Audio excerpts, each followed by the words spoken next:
Hello, everybody. Guess what? I came up with a name for our Saturday get-togethers. Yep, we're going to call it Wild, Weird, Yet Wonderful World of the Word.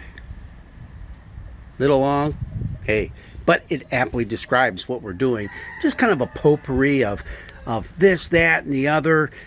Just some things that maybe you never heard about or thought about or forgot about, that sort of thing. Just this, that, and the other. Just some fun stuff.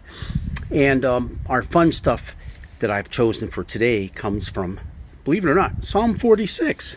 Psalm 46, it's a rather short psalm. It's only 11 verses long. I like to read just 2 of those verses, and then maybe you can catch what's going on. Verse 2 says, "Therefore we will not fear, though the earth should change, though the mountains shake in the heart of the sea." That's verse 2. Then when you get all the way over to verse 9, it says, "He makes wars cease to the end of the earth. He breaks the bow and shatters the spear. He burns the shields with fire." It's talking about us putting our faith, our hope, and our trust in God to be our protector. All right, so what's that got to do with the wild, weird, and wonderful world of the Word? Well, it has this to do with it.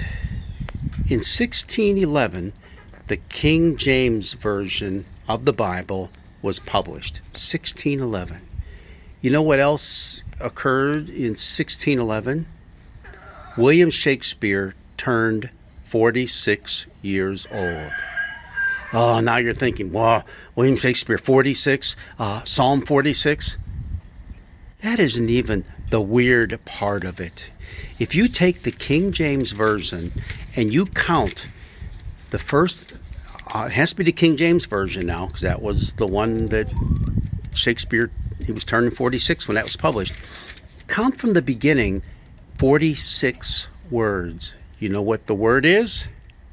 It only works with the King James Version, by the way, not the New King James, the original King James.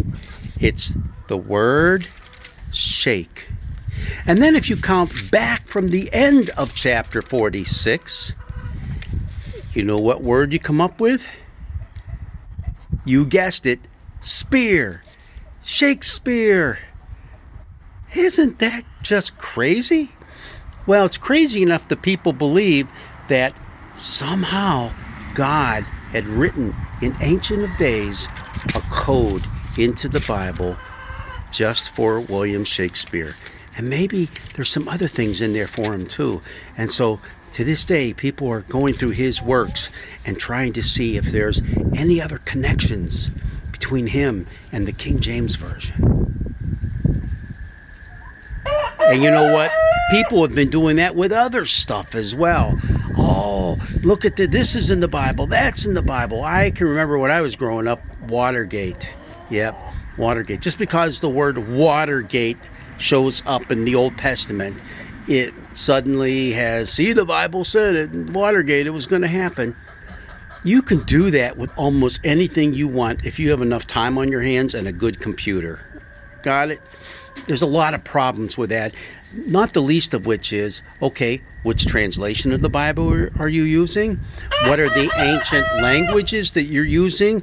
What are the ancient languages that were used for that particular translation? On and on and on. Just as an example, Hebrew.